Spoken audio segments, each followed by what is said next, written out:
যত দোষ নন্দ ঘোষ। জামাতের দোষের কোনো শেষ নেই যেন। মুনাফেক, বেঈমান, গাদ্দার, কত যে বদনাম তার। বিএনপি নেতাকর্মীদের মুখে মুখে এসব গালাগালি শোনা যায় হরহামেশাই।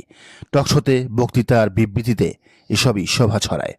শুধু বিএনপির নেতাকর্মীরা নয়, এদের বুদ্ধিজীবীরাও এদেশের রাজনীতিতে জামায়াতের অবদান কৃতিত্ব ভুলে গেছে। তারা বারবার বলার চেষ্টা করে জামায়াত নাকি জন্মলগ্ন থেকেই ভুল রাজনীতি করে এসেছে।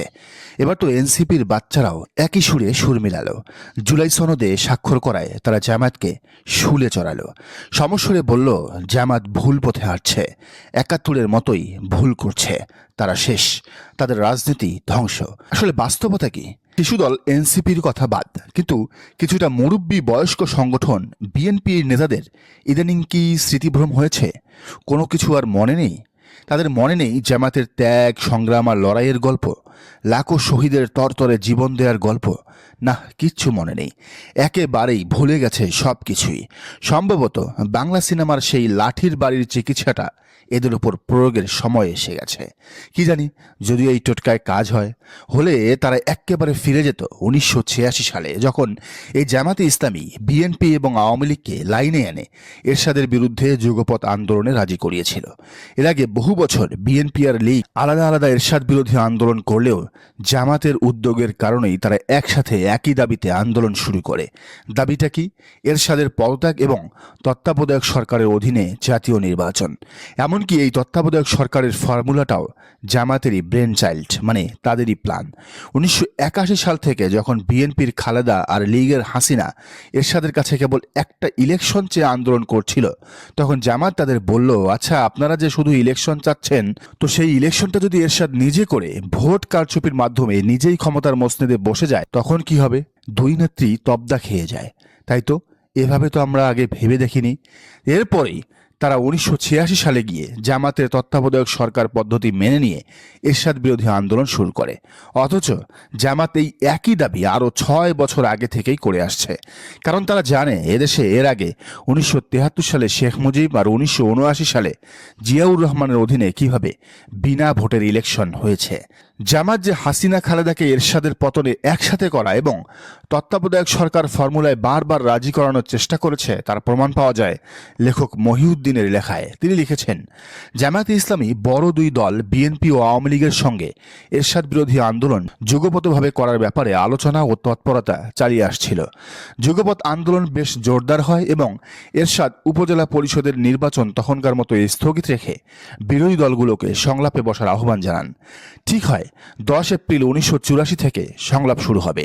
এরশাদের পক্ষ থেকে ১০ এপ্রিল সকাল ১০টায় জামাতকে এবং বিকালে ৭ দলীয় জোটকে সময় দেওয়া হয়, মানে বিএনপিকে সময় দেওয়া হয়। ১৫ দল তথা আওয়ামী লীগ, ৭ দল তথা বিএনপি ও জামাত, এই তিন পক্ষের কথাবার্তা চালাচালির জন্য একটা লিয়াজো কমিটি গঠন করা হয়েছিল। জামাতের প্রস্তাব ছিল, দুই জোট ও জামাত এই ২৩ দল একসঙ্গে না গেলে সরকারকে চাপে রাখা যাবে না। জামাতের লিয়াজো কমিটি এ ব্যাপারে দুই জোটকে রাজি করতে দুই জোটের নেত্রীর সঙ্গেই দেখা করে। এক নেত্রী বলেন, আমি ওই বেটির সঙ্গে যাব না। অপরজন যেতে রাজি হলেও দুজন একসাথে যেতে অপারগ হওয়ায় জামাতের প্রস্তাবটি মাঠে মারা যায়। তো তত্ত্বাবধায়ক সরকার পদ্ধতি আর সব দল একসাথে হয়ে আন্দোলনের ব্যাপারে শেষমেশ আরও ২ বছর পর লীগ বিএনপি রাজি হওয়ার কারণেই এরশাদের পতন মূলত ত্বরান্বিত হতে শুরু করে। শুধু তাই নয়, তৎকালীন স্বৈরশাসক হোসেন মোহাম্মদ এরশাদ যে তার নিজের অধীনে একটা একপাক্ষিক ইলেকশন দিয়ে ক্ষমতায় থেকে যাওয়ার পরিকল্পনা করেছিল, সেটিও নস্যাৎ হয় জামাতের কৌশলেই।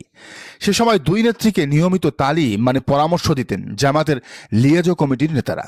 কিভাবে এরশাদের পতন দ্রুত ঘটানো যায় সে ব্যাপারে পরিকল্পনা সাজিয়ে দিতেন তারাই। এমনই দুটি ঘটনা নিজের বইয়ে উল্লেখ করেছেন জামাতের সাবেক সেক্রেটারি জেনারেল শহীদ আলী আহসান মুজাহিদ।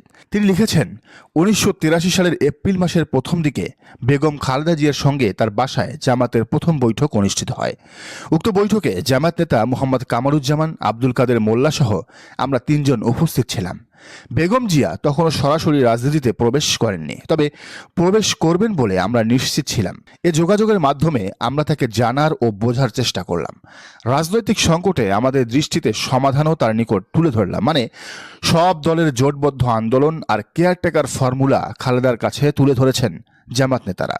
তো শহীদ আলী হাসান মুজাহিদ বলছেন, বিএনপির তখন সংকট চলছিল, বিএনপির অনেকেই বিচারপতি আব্দুস সাত্তারকে নেতা মেনে রাজনীতি করা সম্ভব নয় বলে মনে করেছিলেন।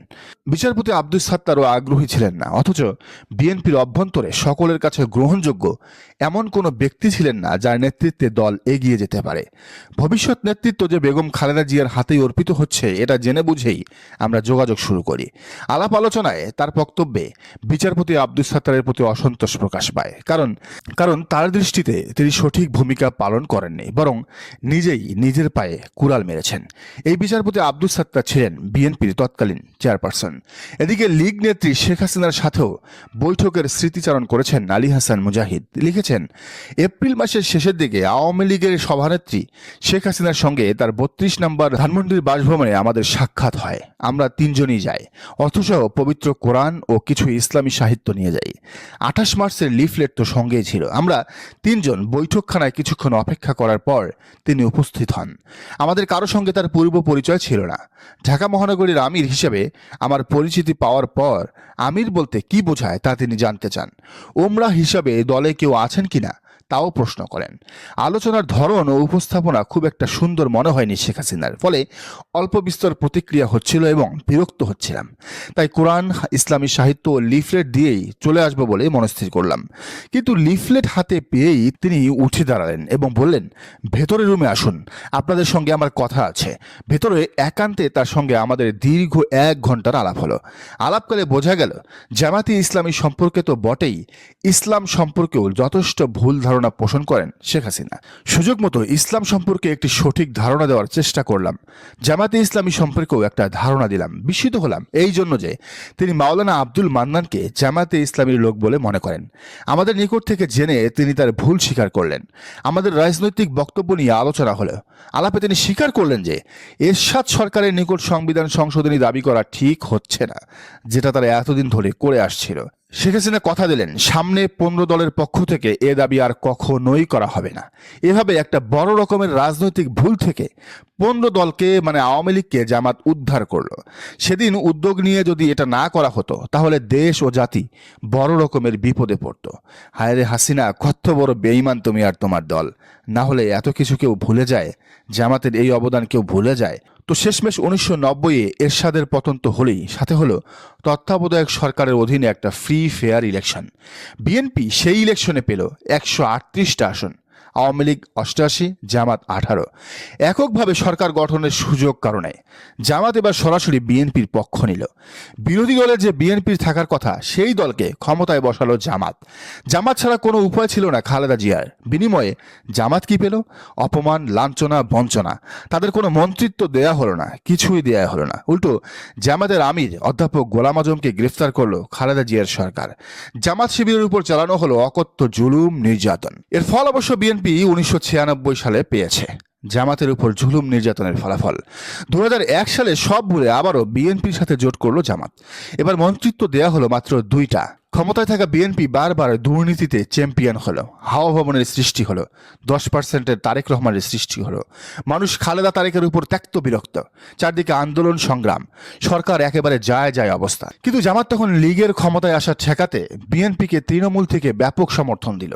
ফলে যে সরকার 2 বছর মেয়াদেই শেষ হওয়ার কথা, সে সরকার মানে বিএনপির সরকার টানা 5 বছর চলল। এরপরের কাহিনী তো সবার জানা। বিএনপিকে 91 আর 2001-এ সমর্থন দেওয়ার খেসারত দিতে হলো জামাত শিবির। হাজার হাজার নেতাকর্মীদের শহীদ, পঙ্গু, আহত করলো শেখ হাসিনা। 6 জন কেন্দ্রীয় নেতাকে হারালেন তারা। মাঝে ব্যর্থ হলেও এরপর 2013 সালে একটা সুযোগ আসলো শেখ হাসিনাকে নামানোর। খালেদা জিয়াকে সাহস দিয়ে কর্মসূচিও দেওয়ালো জামাত। কিন্তু মার্চ ফর ডেমোক্রেসি দিয়ে বিএনপি নেতারা গায়েব। তাদের নেত্রী বালুর ট্রাকে আটকা। কর্মসূচি সফলে জামাত শিবির একা মাঠে নামলো। বিএনপির বেইমানিতে হাসিনার পতন আর হলো না। মাঝে জীবন গেল অসংখ্য জামাত শিবিরের নেতাকর্মীদের। এরপর 2018 সালে আরেকবার হাসিনার ফাঁদে পড়লো বিএনপি। জামাতের বারণ সত্ত্বেও তারা ডক্টর কামালের নেতৃত্বেই ভোটে গেল। এরপর যা হবার তাই হলো। 2013 সালের 28 অক্টোবর শেষ চেষ্টাটা চালালো জামাত। ওই দিন লাখ লাখ মানুষের জামায়াতে ঢাকা শহর অচল করলো জামাত বিএনপি। কিন্তু হুট করে 2-4টা ককটেলের আওয়াজ শুনে ছন্নছাড়া হয়ে গেল জাতীয়তাবাদী দলের নেতাকর্মীরা। ফলাফল শূন্য। 2024 সালের জুলাই গণ অভ্যুত্থানে জামাত শিবির কি করেছে সেই আলাপ বোধ করি আর দেওয়ার প্রয়োজন নেই। শেখ হাসিনা, খালেদা জিয়া উভয়ই জানেন জামাত আসলে কি জিনিস। তারা সেই ধারণাটা পাইছেন সেই 1986 সালে, কারণ এরশাদের পতনটা ঘটছে মূলত এই জামাতের বুদ্ধিতেই, কৌশলেই। ফলে খালেদা জিয়াকে আপনি কখনোই বলতে শুনবেন না জামাত বেঈমান, গাদ্দার, তাদের কোথাও কোনো অবদান নাই। এমনকি শেখ হাসিনাও স্বীকার করে জুলাইয়ে জামাত শিবিরই আপোষহীন ছিল, কোনো প্রলোভনে তারা পা দেয় নাই। শেখ হাসিনার ফাঁস হওয়া অনেক অডিওতেই এই কথা বলা আছে। কিন্তু বোঝে না শুধু খালেদার ছেলে তারেকের চেলারা, বোঝে না, সে বোঝে না রুমিন ফারহানা, মির্জা আব্বাসরা বোঝে না। এনসিপি নাহিদ আক্তার বাবারা ইতিহাসটা একটু ঘাটো। জামাতকে বেঈমান, গাদ্দার বলার আগে তাদের ইমানদারির নজিরটা দেখে আসো প্রিয় জুলাই ব্যবসায়ীরা।